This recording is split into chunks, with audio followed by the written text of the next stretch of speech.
Então, bom dia a todos. Nós retomamos as reuniões semanais da disciplina de Urologia de 2021. Hoje nós teremos uma reunião temática que será coordenada pelo professor Adriano Fregonese. Professor Adriano. Bom dia a todos. Obrigado, professor Castro. Hoje nós vamos falar sobre distúrbio androgênico do envelhecimento masculino, tanto diagnóstico quanto tratamento. E eu vou pedir para o Ivan apresentar um caso que vai ilustrar bem aí como é que a gente faz o diagnóstico e o tratamento. E no final, nós teremos o Crossfire, confrontando uma forma de tratamento, que é a via e a outra via pela pele. Ivan, por favor, comece. Tá ok. Segundinho.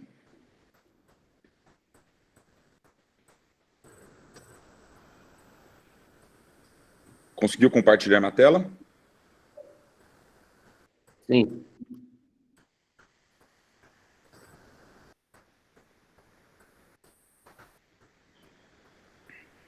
Todos estão conseguindo ver? Sim. Sim. Perfeito, então. Bom dia a todos. Meu nome é Ivan Selegato. Vou conduzir essa reunião a partir de agora. E nós temos o Crossfire, especificamente, mas vamos começar com esse caso para ilustrar muito bem. Então, nós temos esse paciente, o RDS, sexo masculino, 63 anos. É um paciente que vem com uma queixa de uma perda do apetite sexual há aproximadamente há um ano. É um paciente de 63 anos, branco, divorciado há 10 anos, mas mantém relacionamentos ocasionais e de profissão ele é vendedor. Ele refere que no último ano ele teve dificuldade durante as relações sexuais, pois ele não apresenta mais o mesmo desejo, fato que vem o impedindo até de procurar outras parceiras. Refere também piora das ereções matinais, apresentando-se assim menos intensas, menos frequentes e com piora do padrão das ereções durante as relações sexuais também. Ele apresenta-se cansado, com bastante sono ao longo do dia, irritado durante as atividades habituais do trabalho. Refere também um aumento de peso, com perda da vontade de realizar atividades físicas, que antes eram rotina. E refere também sintomas do trato urinário inferior, que acabam interferindo bem pouco, mas isso acontece na qualidade de vida. Doutor Adriano, por acaso, quando a gente fala nessas ereções matinais, alteração do padrão da ereção, é importante a gente, na consulta, fazer algum tipo de score ou questionário, ou isso é pouco frequente durante o dia a dia real? Então, no que se refere à disfunção erétil, que você referiu aí, existe até o Índice Internacional de Função Erétil, mas ele é utilizado mais para pesquisa clínica. Então, no dia a dia, não se usa, não.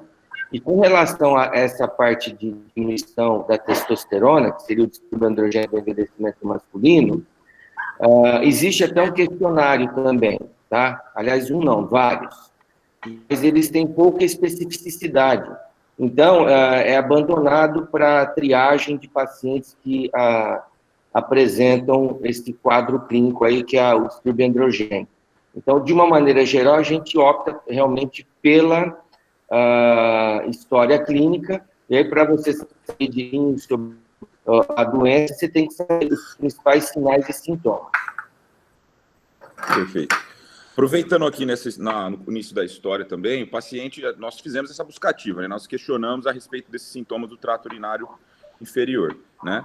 Que o paciente, durante o questionamento, ele tinha predomínio dos sintomas de armazenamento, mas, como eu disse, interferia pouco na qualidade de vida.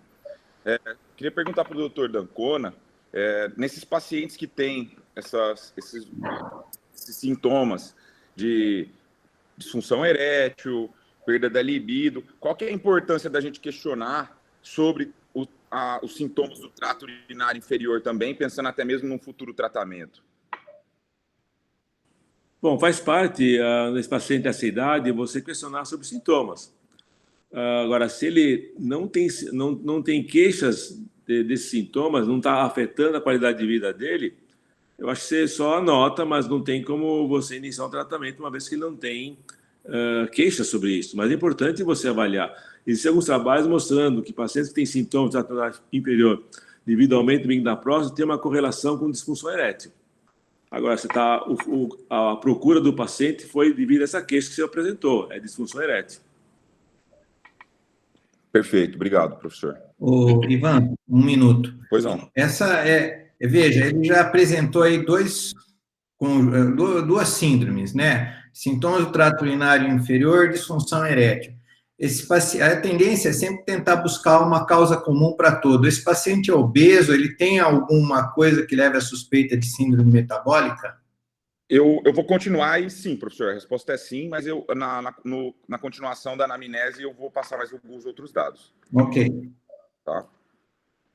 Então, realmente, de antecedente pessoal, já que ele tem toda essa queixa da parte de disfunção erétil e também de possível hipogonadismo, o paciente negava qualquer tipo de comorbidade ou uso de medicações crônicas, negava o uso de anabolizantes ou terapia de reposição hormonal prévia, nenhuma cirurgia ou manipulação escrotal, nenhum tipo de infecção testicular prévia, possuía 2 filhos do último casamento e não teve dificuldade para engravidar sua mulher.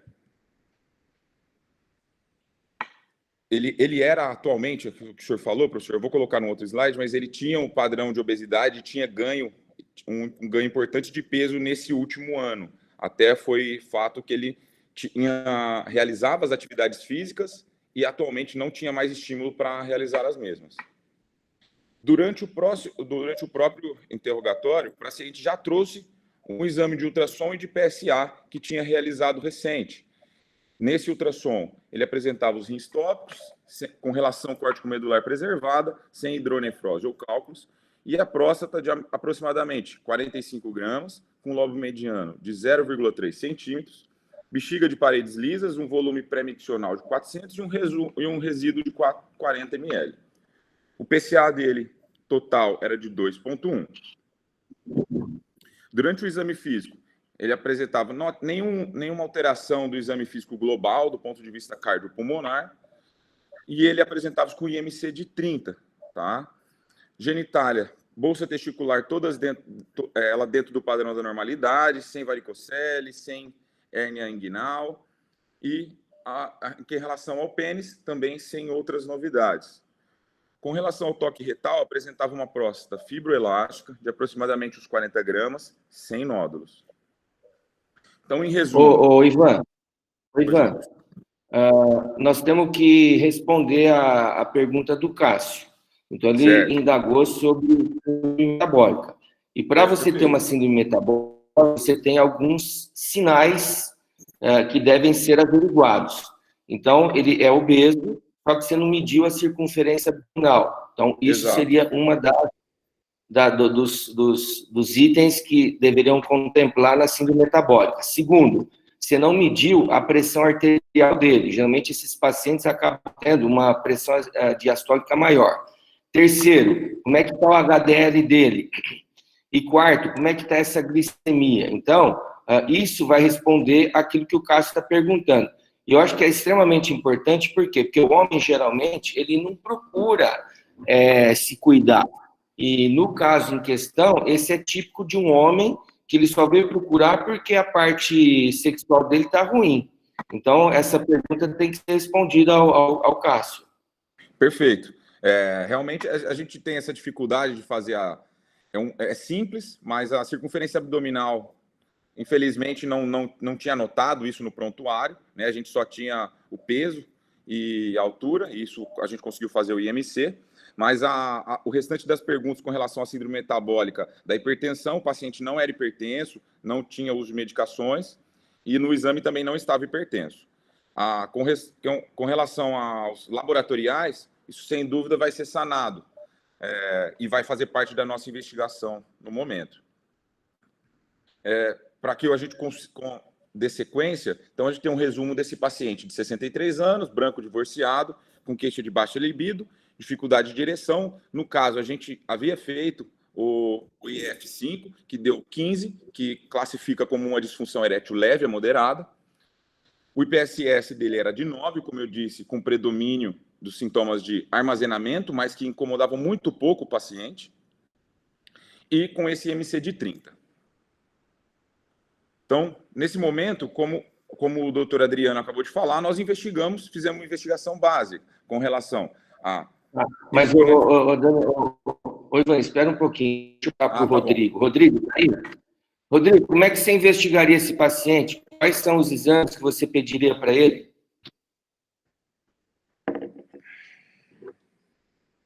Ou a Bárbara está aí também ou não? A Bárbara está. Bárbara, o que você faria para esse paciente?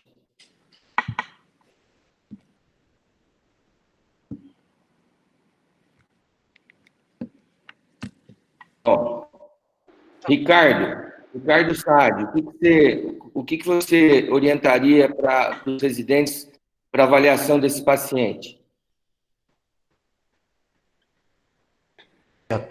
Bom dia a todos. Inicialmente, você deve dosar, né? Fazer avaliação do padrão hormonal. Esse paciente, então, padrão hormonal, testosterona livre e total. Esse paciente tem uma suspeita de uma síndrome metabólica, então é importante que você faça uma glicemia de jejum, de preferência uma hemoglobina glicada dele, a dosagem do hematócrito, dosagem das gorduras também, colesterol, triglicérides e por isso mais. Então, faria uma investigação inicial mais básica dessa parte. Caso a testosterona venha com alguma alteração, faz-se necessária também a dosagem do eixo hipofisário. Então, pelo menos o LH aí seria necessário. Léo, nós realizamos um trabalho com obesos há um tempo atrás, no ambulatório do professor Chaim. A obesidade interfere na testosterona. Esse indivíduo que é obeso, ele tem mais probabilidade de ser um indivíduo que apresenta distúrbio androgênico? Bom dia. O que a gente observa nos pacientes obesos, e nós tivemos a oportunidade de avaliar os obesos mórbidos, né? Então, isso realmente aparecia de forma bastante evidente, dada a gravidade da obesidade no caso em questão. E, obviamente, o processo que acontece, a gente sabe, é a aromatização da testosterona na gordura. Então, transformação da testosterona em estradiol. E, então, esses pacientes têm como, habitualmente, né, eles têm testosterona baixa e estradiol aumentado. E mais interessante é que após a cirurgia bariátrica e perda do peso, né, eles normalizavam, ou a testosterona tendia à normalização, aumentava, e o estradiol baixa. Esse nosso estudo foi um dos primeiros, ou o primeiro estudo prospectivo randomizado dessa avaliação, comparando os pacientes que faziam bariátrica e os pacientes que não faziam. E mostrou essa melhora, né, da testosterona, a tendência à normalização e normalização em uma boa parte dos pacientes versus a não normalização. E então, o que acontece é isso, a aromatização na gordura periférica e o padrão que nós vemos é testosterona baixa e aumento do estradiol. Ou seja, esses pacientes emagrecendo, eles podem melhorar a testosterona também. Prossegue aí, Ivan, por favor. Perfeito, professor. Então, como foi relatado, a nossa primeira hipótese seria esse distúrbio androgênico no envelhecimento masculino, e nós realizamos uma investigação básica para avaliar a testosterona total, a glicemia de jejum, hemoglobina glicada, colesterol total e frações e triglicérides, para complementar a avaliação do paciente com síndrome metabólica. O paciente retornou trazendo uma testosterona total de 285, sendo que o limite do nosso laboratório era 280, uma glicemia de jejum de 96, uma HB glicada de 5,6, um colesterol total de 220 aumentado também no limite superior, um LDL aumentado de 160, um HDL abaixo do esperado para o homem e também um triglicérides aumentado.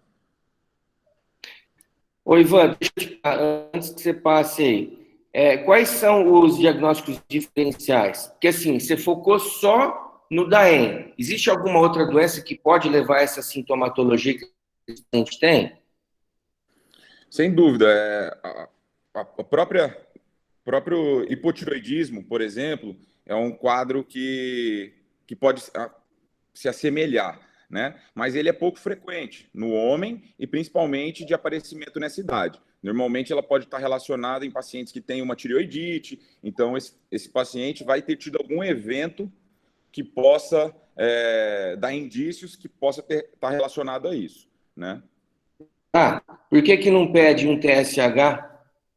Exato. A investigação básica, até pelos guidelines, ele não indica fazer esse TSH. Alguns artigos realmente solicitam, né? Mas por ser pouco frequente e ser baseado numa medicina que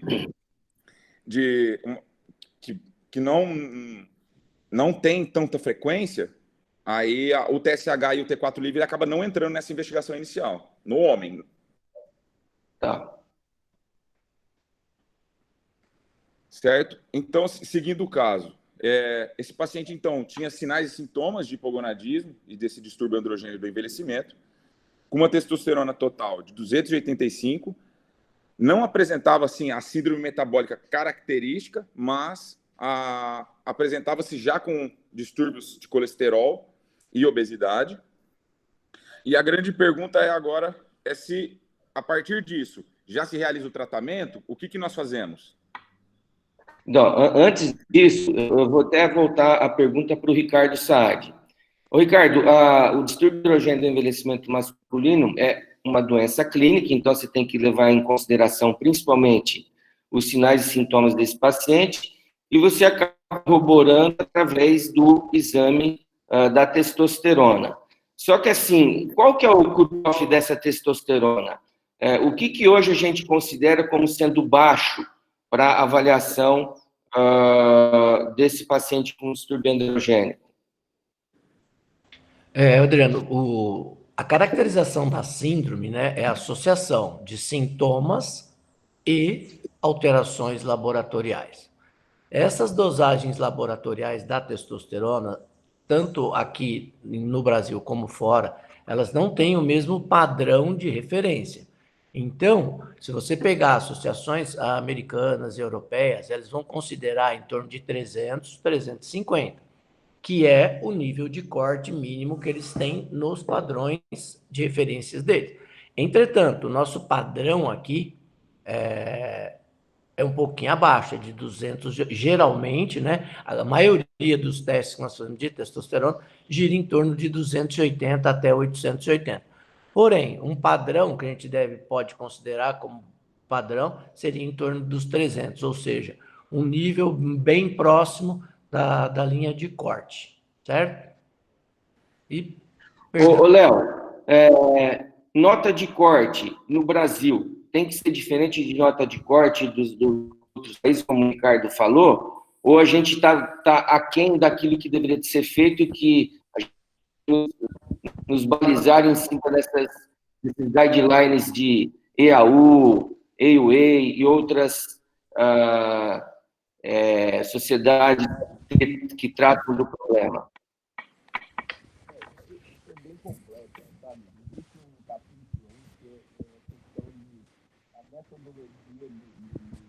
Abaixo, viu, Léo?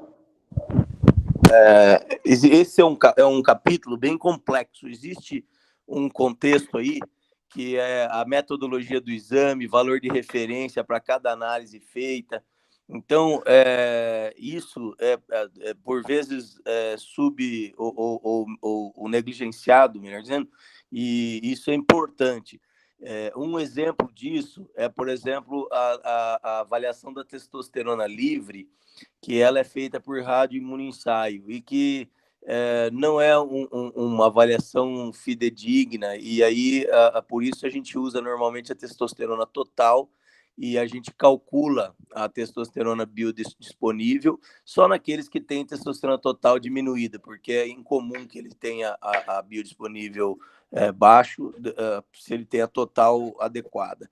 Mas, assim, respondendo a sua pergunta, são vários aspectos aí, desde de questão racial, padrão populacional, e que precisa ser considerado, mas talvez o mais importante aí é que a gente vê valores de referências, mesmo, não precisa ser num país, não, numa mesma cidade, ou diferentes laboratórios, o paciente vem com valores de referências diferentes e técnicas diferentes. Então, a capacidade do diagnóstica de cada teste não é igual. Então, existem artigos lidando com isso, discutindo essa questão. Ou seja, na prática, fica bastante difícil. A gente tem que sempre levar em consideração a faixa ou de valores de referência para aquele teste que foi feito. Não dá para a gente pegar qualquer teste e começar a usar um valor desse colocado aí, porque a gente precisa entender como é que chegou nesse valor. Esse valor, quando olha em detalhe, depende de como ele foi, a técnica que foi usada, entendeu? Tudo bem. Ivan, prossegue. Vamos ver o que aconteceu com esse paciente. Perfeito. Então, nós, a princípio, justamente como foi comentado, nossa tentativa foi confirmar o diagnóstico. Então, para isso, nós precisaríamos de uma segunda amostra da testosterona, e por essa testosterona atual de 285 estar no limite, borderline, nós complementamos com o refinamento dessa testosterona e solicitamos o HB e HT, pensando num possível tratamento, prolactina, que vem a sua indicação por conta desse baixo desejo. Ele não apresentava nenhum sinal neurológico visual, mas só pelo baixo desejo já se tem indicação da solicitação da prolactina. Solicitamos também o LH para a gente diferenciar isso de um hipogonadismo primário ou secundário, e SHBG com albumina, como o Dr. Leonardo falou, para que nós consigamos fazer a testosterona livre calculada, que é muito melhor do que a testosterona livre pelo radiomuniçaio. Posso passar, professor? Pode. Então, o paciente no retorno nos traz uma prolactina dentro do padrão de normalidade, a segunda aferição da testosterona de 290, um LH também dentro do valor de referência de normalidade, um SHBG de 53, um pouco acima do normal, a albumina de 4,2 e uma HB/HT de 15,2 e 45. Fizemos o cálculo da testosterona livre calculada e foi de 4,2. Quando a gente conversa sobre DAEM ou distúrbio androgênico nesse homem, níveis abaixo de 6,5 de testosterona livre calculada já nos confirmam que ele possui um nível hormonal abaixo do esperado.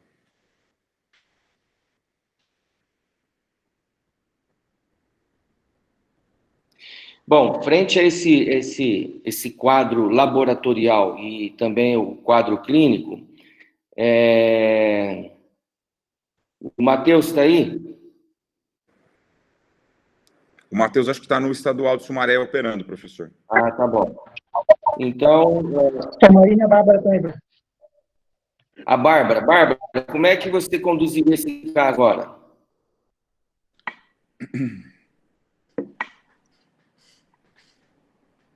Bom, já que a Bárbara não está aí... Ô, Lucas, você que abriu aí o microfone, como que você conduziria esse caso? Sim, professor. Uma das coisas que eu sempre faço para esses pacientes, como o senhor comentou, eles têm alteração frequentemente da síndrome metabólica. Muitas vezes o homem não procura atendimento médico ou, né, vai deixando a coisa passar. Então, eu sempre aproveito essa situação para fazer uma boa orientação aí de física, alimentação, perda de peso, enfim, que às vezes o cara não tem atividade física, mas vai melhorar a função sexual e realmente, às vezes, começa.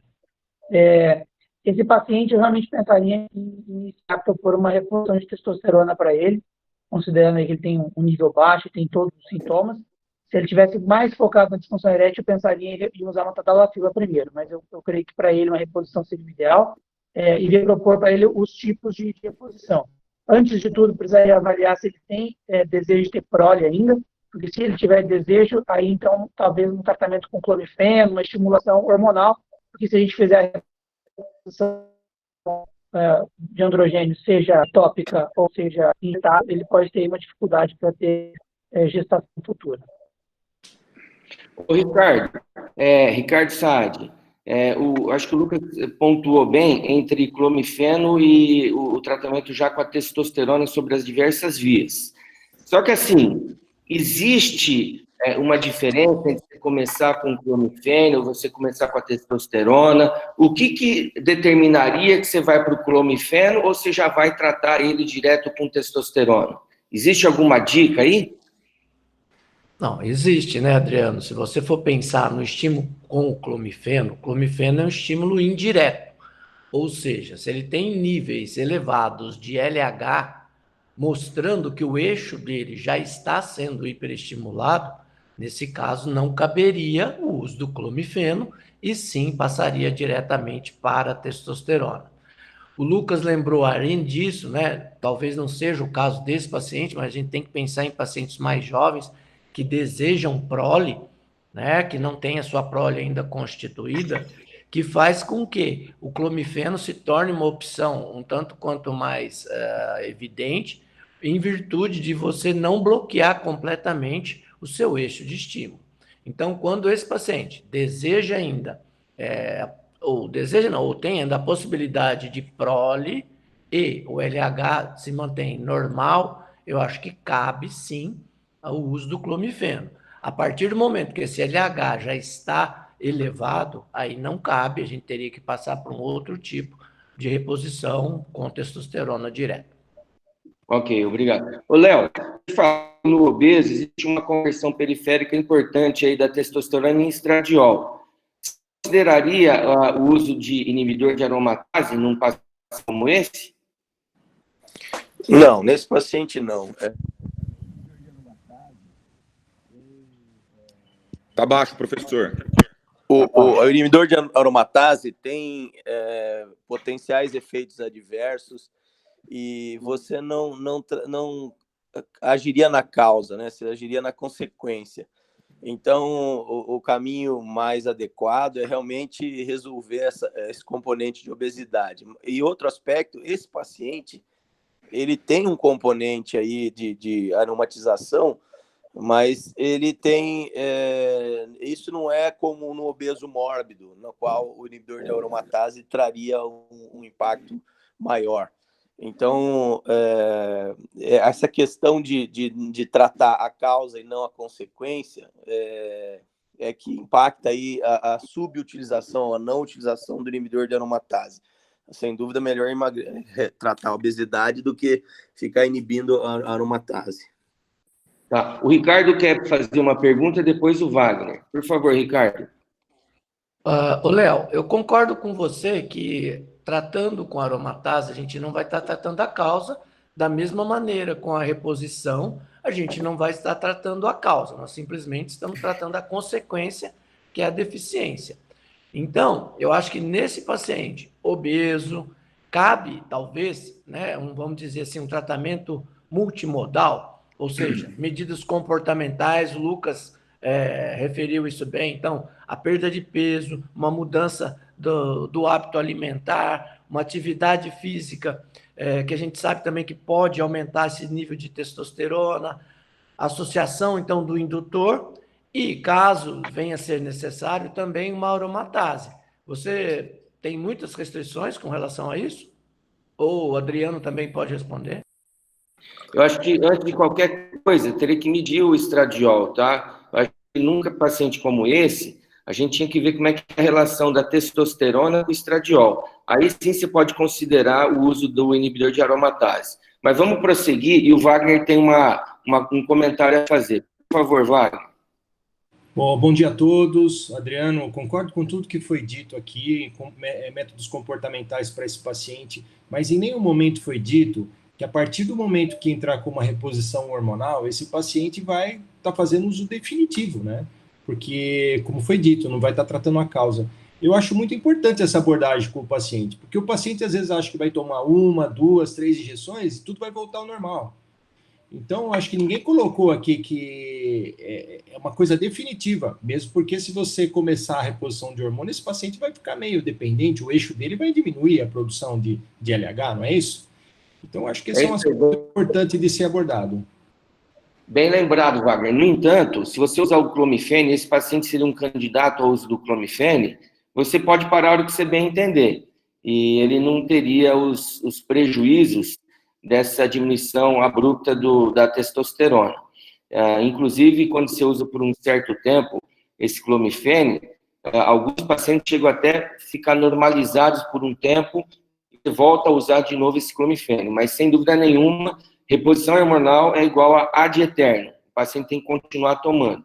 Então, muito bem lembrado. Mas, e aí, Ivan, segue o curso. Então, exatamente isso. Visto que o diagnóstico já existe, tanto pelos sinais e sintomas e também pelo diagnóstico laboratorial, nós ficamos com essas opções terapêuticas. E, nesse momento, qual escolher, né? E aí, acho que cabe bem a doutora Adriana introduzir o nosso Crossfire para que a gente possa dar alguns indícios de benefícios e não de como a gente usar, né? Qual usar. Bom, pessoal, um indivíduo que tem um quadro de distúrbio androgênico do envelhecimento masculino, e como é que nós vamos tratar? Agora, especificamente com relação à reposição hormonal, não mais falando sobre clomifene. E, para isso, nós vamos ter o Jefferson falando sobre a forma injetável e sobre a transdérmica. Vamos começar com o Jefferson. Por favor, Jefferson, dê o seu recado aí. Bom dia, professor. Bom dia. Meu nome é Jefferson, sou R3 Urologia, e vou apresentar, então, sobre a reposição hormonal masculina na forma injetável. Pode passar, por favor, Ivan? Vou começar vou falar, então, sobre alguns efeitos que a gente pode avaliar nas diversas partes do corpo, aí, possíveis da testosterona, para que possa tomar uma decisão acertada aí, comparado às duas formas, a forma injetável com a forma tópica, que são as mais utilizadas. Com relação a efeitos sobre a musculatura, nós podemos ver, esse aí é uma meta-análise publicada em 2006, que demonstra aí sobre os efeitos na massa muscular, sobre o ganho na musculatura e na força dos indivíduos idosos, quando submetidos a estudo ao uso de testosterona tanto injetável quanto testosterona tópica ou testosterona oral. O que a gente pode ver nesse estudo, nessa meta-análise, é que dos estudos avaliados, a gente tem um ganho de massa muscular maior na testosterona injetável do que na testosterona tópica. Isso acontece devido ao fato de que a testosterona, em sua forma, como testo mesmo, ser responsável pelos efeitos sobre a musculatura e que em doses pouco aumentadas de testosterona ocorre uma manutenção da massa muscular. No entanto, em doses bem aumentadas de testosterona, o que acontece principalmente na testosterona injetável, ocorre um ganho adicional de fibra muscular. Isso acontece em grande parte devido à disponibilidade da testosterona, que na forma muscular é menos convertida de hidrotestosterona do que na forma tópica. Isso porque a presença de 5-alfa-redutase, que converte a de testosterona, é maior na pele do que no tecido muscular. Pode passar, por favor? Com relação, essa é uma outra meta-análise publicada na Journal of Endocrinology, também de 2006, que demonstra aí os efeitos sobre a densidade mineral óssea avaliado por meio de densitometria. Esses 8 estudos, todos randomizados, duplos cegos, foram avaliados, parte deles sobre testosterona injetável e parte deles sobre testosterona transdérmica, avaliando ganho sobre a densitometria óssea. O que a gente pode ver é que a diminuição da testosterona promove uma diminuição da densidade mineral óssea por aumentar a sua reabsorção por meio dos osteoclastos. E o que a gente pode ver é que isso causa consequências, né, para esses idosos, aumentando a testosterona, e com o risco de queda aumentado nesses pacientes idosos, acaba provocando mais fraturas, principalmente de fêmur, fraturas lombares e fraturas patológicas. O que a gente pode ver é que no grupo intramuscular é o único em que realmente ocorre um ganho da densidade mineral óssea, o que não acontece com as formas transdérmicas, E isso também é justificado pela grande quantidade de testosterona. A testosterona é maior em sua forma como testosterona do que na aplicação transdérmica devido à presença de 5-alfa-redutase, mostrando mais um argumento aí a favor da forma injetável sobre a forma transdérmica. Pode passar, por favor. Com relação aos efeitos colaterais da testosterona, um que é bastante questionado é sobre aumentar o risco de câncer de próstata, né? E aqui, esse estudo publicado em 2013 na Urology demonstra que, na verdade, não há aumento do risco de câncer de próstata em pacientes submetidos à terapia com testosterona. Não aumenta o grau histológico do tumor, não aumenta o estadiamento dele, nem altera a forma como ele vai ser tratado. O que acontece, na verdade, na testosterona injetável é que o paciente apresenta um aumento de PSA, geralmente decorrente de aumento prostático, devido à estimulação, e isso determina um maior número de biópsias, um maior número de investigação e acaba um diagnóstico maior de câncer de próstata de forma incidental. Câncer de próstata talvez não fossem causar nenhuma repercussão nesse indivíduo, tanto que não ocorre um aumento da mortalidade. O que a gente pode concluir por esse estudo. E isso é presente tanto na testosterona injetável, quanto aí na testosterona tópica, maior na injetável sim, porque ocorre um maior efeito de eventos relacionados à próstata, como aumento do PSA. Pode passar, por favor. Apesar disso, né, a gente vê no guideline que, na verdade, não acontece um efeito muito grande, uma diferença, né, em alguns efeitos colaterais que estão relacionados com polistemia, bloqueio de eixo e outros eventos adversos prostáticos que se excluam aí a elevação do PSH, né, como sintomas miccionais. Isso porque grande parte desses efeitos colaterais vão surgir aí da presença, por exemplo, a polissemia, né, a presença de edema e acne, que é a conversão periférica em estrógeno, que vai acontecer pelas aromatases, o que é igual para ambas as formas de testosterona. O que, na verdade, nós temos aí para falar mais a favor ainda da testosterona injetável é realmente a presença, o preço, o custo é mais baixo na testosterona injetável, que é aplicada a cada 4 meses, a cada 4 ou 2 semanas, tornando mais fácil para o paciente aplicar, né? Não tem que fazer aplicação diária, como acontece com a testosterona transdérmica. A testosterona transdérmica também causa muito efeito reacional na pele, na localização de aplicado, e tem diversas necessidades, como, por exemplo, aquela região não pode molhar, ela não pode, você tem que ficar com ela exposta durante o período do tempo, não pode ter contato com roupa, e sem contar o risco de transferência, se outras pessoas encostarem daquela transferência da testosterona. Pode passar, por favor. E, por fim, eu gostaria também de falar sobre o risco cardiovascular, que é algo que vem sendo bem questionado aí nos últimos anos, né, sobre o uso da testosterona. Essa é uma meta-análise que foi publicada em 2014, a maior meta-análise sobre avaliação sobre o assunto que nós temos, em que considerou diversos assuntos que avaliam tanto a testosterona gel, quanto a injetável, quanto o uso oral. Devido a já ter diversos estudos aí que mostram para um lado ou para o outro, estudos com diversos erros técnicos até na avaliação, mas esse estudo fez uma meta-análise sobre os mais importantes estudos aí, mais relevantes que nós temos, e que o que foi concluído é que realmente a testosterona oral é a que apresenta um aumento do risco cardiovascular maior e bem mais claro, e que a testosterona gel, ou a testosterona tópica, ela apresenta um desvio em relação a aumento do risco cardiovascular, realmente. Enquanto a testosterona injetável tem uma tendência à proteção, né, à diminuição do risco cardiovascular, favorecendo aí, ganhando mais um ponto para a testosterona injetável. Pode passar, por favor? Isso acontece especialmente, né, como diz essa meta-análise, devido à conversão à dihidrotestosterona. Como o músculo tem menor presença da enzima, a gente acaba tendo uma menor quantidade de dihidrotestosterona quando você faz a injeção, diminuindo aí os efeitos de isquemia encefálica e cardiovascular, sendo aí realmente mais um ponto a favor da testosterona injetável. Obrigado.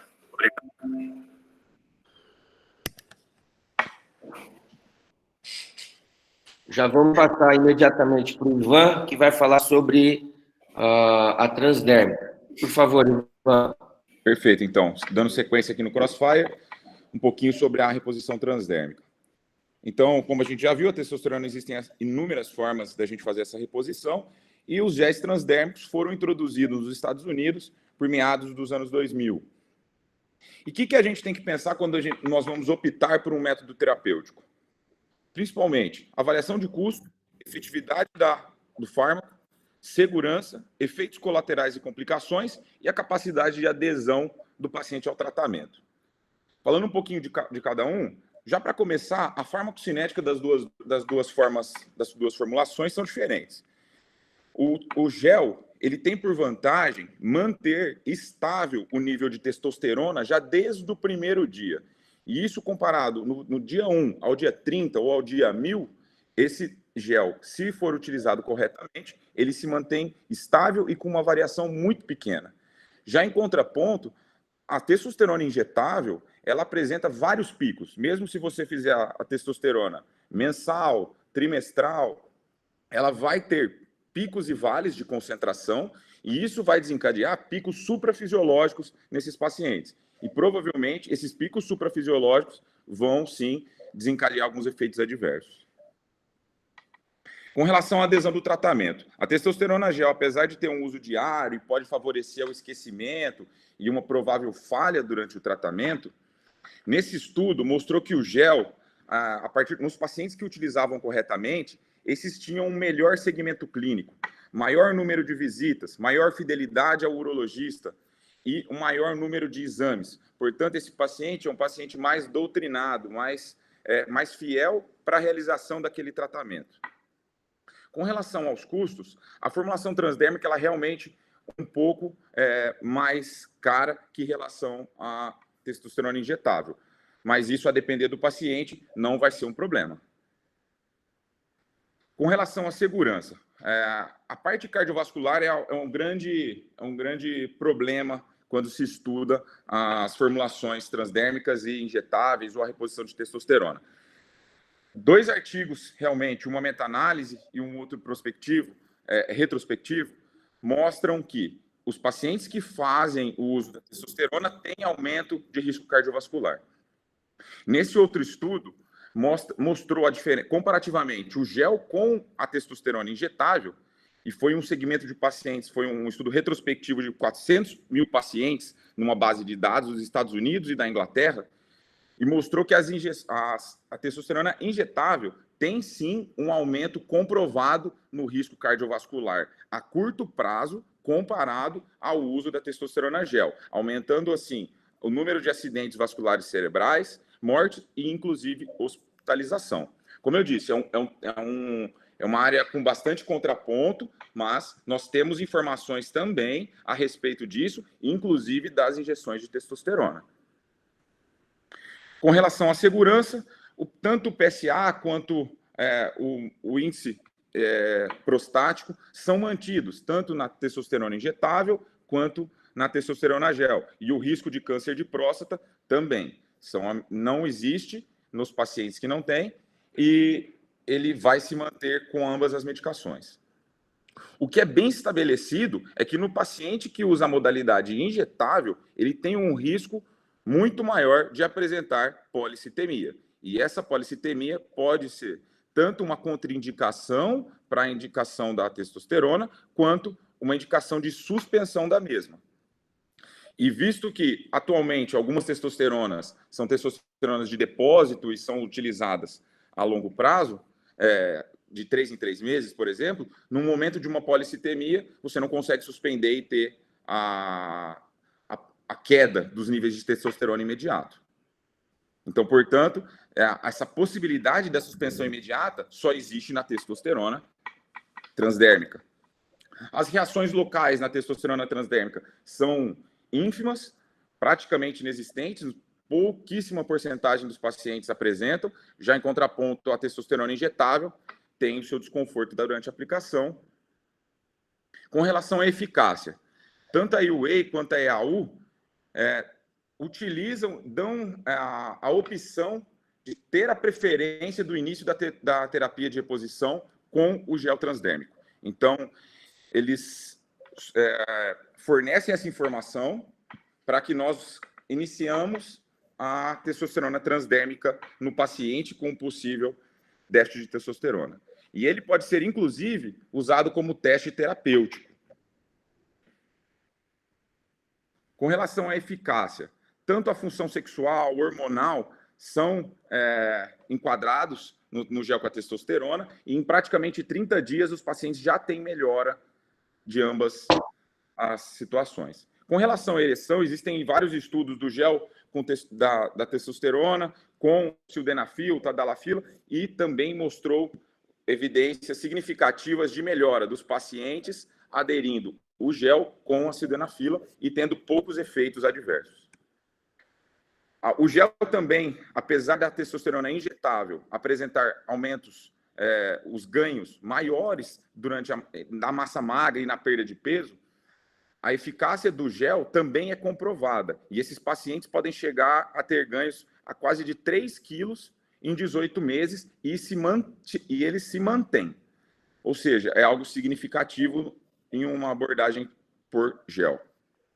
A gordura corporal também tem evidência de diminuição e a densidade óssea também, os marcadores de reabsorção também estão diminuídos, mostrando uma menor reabsorção óssea durante o tratamento.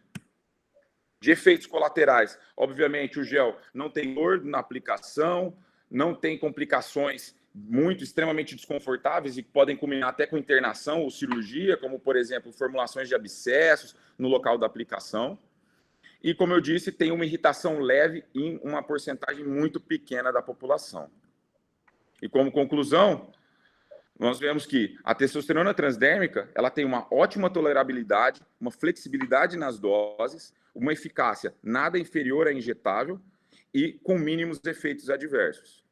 Portanto, essa formulação é altamente desejável pelos pacientes e atualmente é a mais utilizada pelos médicos urologistas. Isso já por estudos comprovados. Só para terminar, a gente vê aqui que realmente a testosterona transdérmica no indivíduo que acaba utilizando tem o seu ganho de massa, mantém o perfil biofísico, mas que realmente nos que utilizam a testosterona injetável, eles têm um ganho maior de massa, como o Jefferson disse. Obrigado, Ivan. Existem vantagens e desvantagens tanto para o gel quanto para a formulação intramuscular, mas existem outras formas de você tratar esse paciente, inclusive até via oral, que está surgindo agora no mercado nos Estados Unidos, e até mesmo uma subdérmica semanal, que você não teria o problema da dor, não teria tanto pico e vale. Agora, uma coisa que os dois falaram e que eu não concordo é que eles levaram a crer que existe um risco aumentado de eventos cardiovasculares com repercussão hormonal. Essa pergunta não tem resposta ainda. Porque os vários trabalhos que demonstraram essa associação de aumento de risco e reposição hormonal tiveram uma análise e foi verificado que existiam vários problemas metodológicos. Então, hoje, você usa, sim, a reposição hormonal, tá? Esse é aquele paciente que ele tem até 6 meses de infarto, mas ele pode ser usado num paciente que tem um infarto acima de 6 meses, ele tem insuficiência cardíaca, mas tudo com, logicamente, muita orientação, o paciente sabendo que existe o risco de existir evento cardiovascular, mas não é linkado essa associação de aumento de risco vascular, evento cardiovascular e reposição hormonal. Então, é verdade que, se fosse assim, provavelmente essa reposição não estaria sendo usada até hoje. Visto isso, eu gostaria de saber do Ivan, esse paciente que a gente começou, o que aconteceu com ele, Ivan? Perfeito, professor. Então, está aqui o resumo do caso para que todos, acho que deu tempo de todo mundo ler e relembrar, né? Então, foi conversado com o paciente sobre todas as possibilidades, a transdérmica, a injetável, que é o que a gente acaba tendo mais facilmente aqui no nosso ambulatório, né? E o paciente optou pela utilização da testosterona transdérmica. Eu queria... Algumas orientações são importantes para o paciente quando vai utilizar essa testosterona transdérmica. Queria perguntar para o Lucas se tem alguma... O que você fala para o paciente quando ele vai utilizar essa testosterona transdérmica para que ele tenha um bom efeito menores efeitos colaterais e mantenha utilizando a medicação.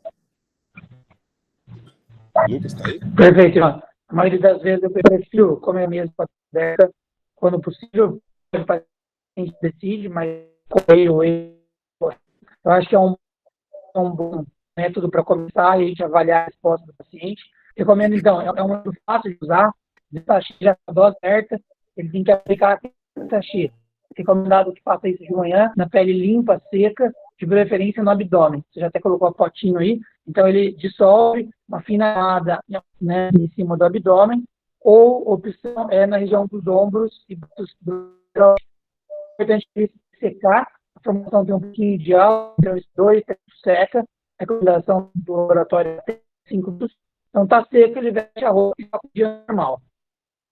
Obviamente, ela vai complicar, porque ele vai passar a esposa, companheira, pessoa, também não deve imediatamente buscar ou ter uma relação sexual ou ter contato físico direto. Naquele momento, ele pode, então, para parceiro. Mas é uma recomendação com cuidado, mas na prática é muito tranquilo. Faça isso de forma, né, depois do banho, com a pele seca, aguardou 3 minutos, vestiu a camiseta e toca o dia normal. Então, realmente não tem grandes problemas.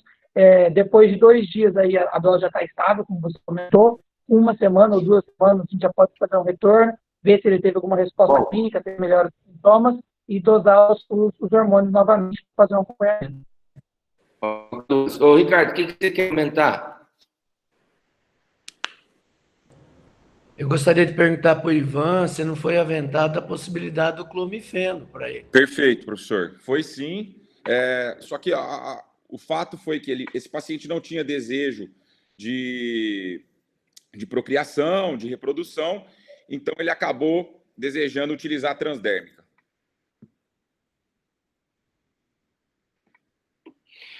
Segue o caso, então, Ivan. Perfeito. Então, nós orientamos praticamente, acho que quase tudo que o Lucas contemplou, justamente para que nós tenhamos um resultado efetivo.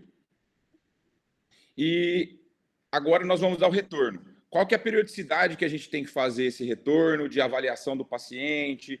Quais exames devem ser solicitados? E aí, Jefferson, como é que deve ser esse acompanhamento? Oi, professor. Então, até o Lucas tinha falado que os primeiros retornos podem ser aí, né, o primeiro retorno para avaliação nas próximas 2 semanas. Os exames que a gente tem que solicitar aí para a gente ver bloqueio de eixo, né, LH, FSH, testosterona, para esses pacientes. A avaliação por meio de densitometria óssea, que deve ser feito para pacientes idosos aí. Então, a gente deve fazer esse acompanhamento aí para esse paciente. Além de avaliar efeitos colaterais aí, como edema, que pode ser bem significativo. E exames do ponto de vista cardiovascular, como não existe aí um consenso, devem ser solicitados assim, com a mesma periodicidade aí de um indivíduo que faz por essa idade. Ô, Ivan, densitometria óssea é um exame sine qua non para o segmento desse paciente. Quais são os exames que realmente você tem que pedir e qual é essa periodicidade? Perfeito. Os guidelines, tanto da IAU, da UA, da Sociedade Internacional de Medicina Sexual, eles põem que a periodicidade tem que ser obrigatoriamente em 3, 6 e 12. Obviamente que você pode ter nesse intervalo outras consultas, mas o mínimo seria esses 3 retornos. E com isso você vai avaliar todos os sintomas que o paciente, se ele teve ou não melhora, efeitos adversos, uso correto da medicação. Tem obrigatoriamente que solicitar um HB e HT para controle da policitemia. Tem que fazer o toque retal, pelo menos nesses retornos, e também a solicitação do PSA total de segmento. E a densitometria? A densitometria, pelos guidelines, ela não é obrigatória, doutor. Tá, continua.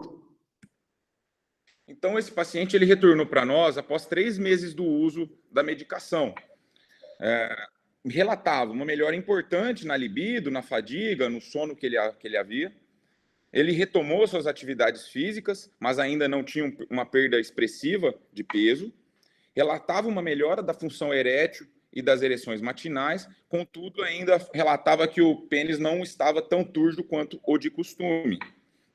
trazia no retorno uma testosterona total de 490, antes, lembrando, era de 290, uma SHBG de 40, uma albumina de 4,4, uma HbHT de 15,8 e 48, e um PSA total de 2,6. Mantinha um toque retal com uma próstata de 40 gramas, sem nódulos. Lembrando que nós fizemos também o cálculo da testosterona livre calculada, ela não é obrigatória no acompanhamento, mas nós fizemos apenas nesse retorno para a gente ter uma ideia de como que estaria, comparativamente. Nesse momento, ele estava com uma testosterona livre calculada de 9, ou seja, sucesso no tratamento, da parte laboratorial, obviamente, né? E um PSA importante, ele tinha um PSA inicial de 2,1, que no momento estava 2,6. Segue. Então, nesse momento, nós prescrevemos a tadalafila de 5 miligramas para otimizar essa queixa sexual erétil. Orientamos para ele também manter as atividades físicas, ter perda de peso, alimentação. E demos um novo retorno em 3 meses para avaliação dos novos exames. Esse paciente retornou agora com 6 meses de segmento, com uso regular do gel, com melhora total dos sintomas, e referindo que após a tadalafila diária, ele estava satisfeito, tendo ereções como a de costume quando era jovem, e também conseguindo ter relações sexuais com outras parceiras. Trazia uma testosterona total de 478, HbHT de 15,4 e 46, e um PSA agora de 3,2, um toque retal sem nódulos e uma próstata de 40 gramas. Wagner, esse paciente teve um aumento de PSA. Esse aumento de PSA é esperado? Até quanto a gente pode esperar de aumento? Você faria alguma investigação a respeito disso? Pois é, essa que é a preocupação, né, Adriano? Eu acho que o Ivan salientou bem que esse paciente tem que ser acompanhado de perto, com PSA, toque, e qualquer dúvida, uma investigação melhor. Uma elevação acima do esperado em 6 meses, a gente fala que pode subir 0,75 por ano, esse paciente já tem mais do que o dobro disso. Então, eu continuaria na investigação. No momento, eu suspenderia essa testosterona para o paciente, e eu faria uma ressonância magnética para checar um pouco mais essa próstata, mas faria um PSA livre, PSA total, que não foi feito aqui, e uma confirmação desse valor, e provavelmente seguiria com uma ressonância magnética e provavelmente biópsia depois. Professor Carlos D'Ancona, lá no começo falaram que esse paciente tinha sintomas do trato urinário inferior, começaram a tratar e não falou mais nada. Essa reposição hormonal, ela pode alterar esses sintomas do trato urinário inferior? O que o senhor orientaria com relação a essa parte? Eu acho que a reposição não vai piorar os sintomas do trato urinário inferior. A gente sabe que o problema dos sintomas está relacionado com o processo inflamatório da próstata e não ao problema de testosterona. Eu acho que você deve acompanhar. Eu acho que o Ivan não salientou os sintomas, mas lógico, você deve acompanhar para ver se existe uma piora dos sintomas e se o paciente deseja algum tratamento. Ele tem sintomas moderados, 9 já considera como sintomas moderados. Agora, eu discordo um pouquinho do Wagner, porque se vai fazer uma ressonância, o que vai influenciar você a retirar o hormônio? Não vai ter nenhuma influência no resultado do exame. O paciente está satisfeito. Você vai deixar ele insatisfeito e fazer mais um exame. Eu acho que não vai mudar. Eu acho que concordo em fazer a ressonância, se tiver alguma coisa, talvez até biópsia, mas não vai mudar a conduta. E o paciente está muito satisfeito com o tratamento que o Ivan iniciou. Apenas para a informação de vocês, é esperado um aumento de PSA quando você começa a fazer reposição hormonal em torno de 1,4. Então, logicamente, isso aí é um número mágico, mas logicamente vai ter desvio padrão para baixo e para cima. E quando esse paciente ele atinge um PSA acima de 4, geralmente a gente acaba investigando realmente. Então, seria um aumento importante do PSA e quando esse PSA está acima de 4. Agora, acho que vale a pena também aquilo que o Wagner falou. Como é que está esse PSA livre total? Será que realmente existem indícios que esses pacientes estão tomando? E aí, Ivan, o que foi feito? Então, doutor, foi conversado com o paciente, ele também viu que tinha aumentado um pouco o PSA e foi optado pela investigação pelo exame de imagem com a ressonância nuclear magnética. Contudo, esse paciente foi para o exame, só que ele apresentou sinais de claustrofobia durante o exame da ressonância magnética e não foi conseguido terminar o exame. E agora, o que a gente faz? Solicita biópsia, mantém o segmento? Não foi feito o PSA livre total, como o Wagner pediu? Não, professor, nesse momento não, já tinha sido indicada a ressonância direto. E depois que foi feita a ressonância, não investigou com o PSA livre total? Perfeito. Aí, logo após que não foi conseguido realizar essa ressonância nuclear magnética por conta dessa claustrofobia, aí sim nós solicitamos um novo PSA e um PSA livre também, total e livre. Wagner, em cima do exame, você faria ainda a biópsia? Ô, Adriano, hoje em dia, para esse problema que é muito comum de claustrofobia na ressonância, a gente muitas vezes cede esse paciente. Muitos pacientes pedem por isso.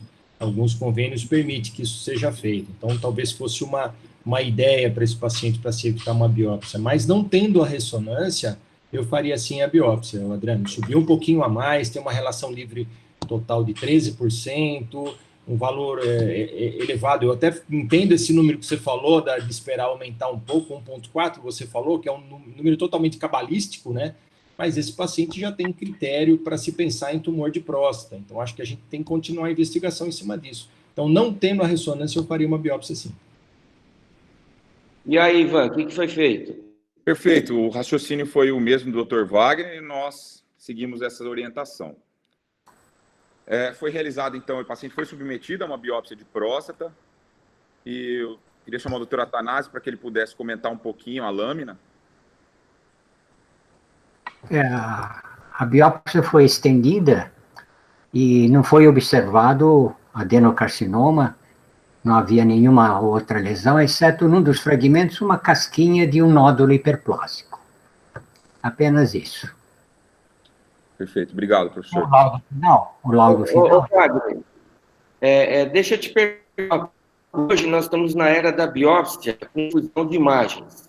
Num PSA tão baixo como esse, você acha que uma biópsia aleatória como essa valeria a pena ser feita? Ou se for para fazer, então faz um negócio que realmente tem uma positividade maior, que seria a fusão de imagens. Qual que é a sua orientação com relação a isso?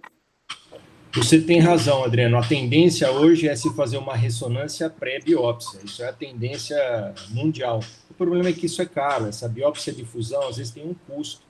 Esse paciente mesmo não conseguiu fazer essa ressonância. Então, para dispor dessa ressonância, talvez você precisasse fazer aquilo que eu falei, sedar o paciente, fazer uma ressonância para fazer uma biópsia dirigida. Só que nós temos que entender as nossas condições. Aqui nós não tivemos ressonância. Então, eu faria sim, do jeito que foi feita e realizada essa biópsia, a biópsia aleatória ainda, né, com tentativa de achado através do ultrassom. Eu acho que o caso foi feito do jeito que foi feito. Ao invés da biópsia, se você seguisse um pouco mais esse paciente, para ver como é que vai ser a curva desse PSA, você também não pode fazer, ao invés de fazer uma biópsia tão rapidamente assim? Seguir como, Adriano? Desculpa, eu não ouvi, cortou. Seguir um pouco mais esse paciente e ver se, de repente, esse PSA estabiliza. E se ele estabilizar, mantendo o toque normal, você não precisaria fazer nada. Então, eu vou te falar uma verdade. Eu acho que sou mais a favor de, no caso, não ter feito nada, nem mesmo a ressonância, como o Dr. Carlos falou, do que submeter o paciente a um procedimento invasivo e numa biópsia sem fusão de imagens, com uma chance de resolutividade, de positividade muito pequena. Adriano, eu acho complicado fazer isso que você está falando. Você está fazendo uma reposição hormonal, que a gente sabe que não causa câncer, mas ela pode ajudar na evolução desse tumor, sem você ter uma certeza que esse paciente não tem nenhum diagnóstico de câncer de próstata. E isso é conseguido através da ressonância ou através da biópsia. Eu acho que alguma coisa você tem que ter, Adriano. Sem nada, eu não continuaria a reposição hormonal para esse paciente. Mas eu concordo com o Wagner também, Adriano. O paciente está preocupado e está vendo o PSA subir e você fala, não é nada, volta daqui 6 meses. O paciente não está satisfeito, ele está ansioso com isso. o PSA é um grande problema para o paciente e para nós também, porque dá todas essas variações, ele tem muitas alterações, e é difícil você convencer o paciente que falar que não é nada, está vendo que o PSA está subindo. Acho que também vai ficar preocupado. Entendeu? Você vai esperar o quê? 3 meses, 6 meses, 1 ano? São uma série de perguntas que é difícil responder. O que eu coloquei é assim, você está tratando de ansiedade do paciente. Agora, do ponto de vista que a gente tem de medicina baseada em evidências, é aquilo que eu falei, é um aumento de 1,4 num ano e um PSA acima de 4 total. Então, eu acho que esperar 3 meses não modifica nada, até porque se hoje tem pacientes que fazem vigilância ativa, não é verdade? É nesse sentido, mas assim, isso que o senhor falou tem razão. Hoje a gente tem que tomar muito cuidado, porque o paciente tem acesso a muita informação e ele está com ele. Então, feito a biópsia. E aí, Ivan, o que foi que aconteceu? Perfeito, então. Vale salientar que esse paciente ele manteve o gel de testosterona durante toda a investigação, né? E voltou depois de 9 meses, com 9 meses o retorno, mantendo o uso, melhora dos sintomas mantidas, em uso da tadalafila também satisfeito com as ereções, com a testosterona total nesse momento de 501. É interessante mostrar que ele tem uma variação muito pequena com esse gel. Você vê que o paciente estava usando adequadamente e a testosterona ficou numa faixa de 490, 500, muito próximo, como eu tinha falado, de ser estável. Não apresentava nenhum efeito adverso com relação à policitemia, mantendo um HB de 15,9 e um HT de 48. E aí, nesse momento, ele tinha um PSA de 3,1, ou seja, um pouquinho abaixo do que tinha visto anteriormente. Mantinha uma próstata sem nódulos, com toque retal de 40 gramas. Então, acho que... Adriano. Oi. Adriano. Oi. Seguinte, tem alguns aspectos aí. Número 1, eu concordo com você que uma opção é não biopsiar esse paciente nesse momento e acompanhá-lo. Existe toda essa questão do ruído do PSA aí, mas esse é um ponto. Não existe uma conduta que a gente diga que seja ideal, porque todas têm aspectos positivos e negativos, mas eu seguiria essa linha que você sugeriu. Eu acho que é bastante seguro aí você não biopsiar esse paciente nesse momento. Isso é um ponto. Antes disso, tem um outro aspecto que é o seguinte. Veja, a testosterona desse paciente, ela era normal ou borderline, né? Ele tem obesidade, tá? E um caminho, que seria a minha opção, seria tratar a obesidade e iniciar a tadalafila naquele momento.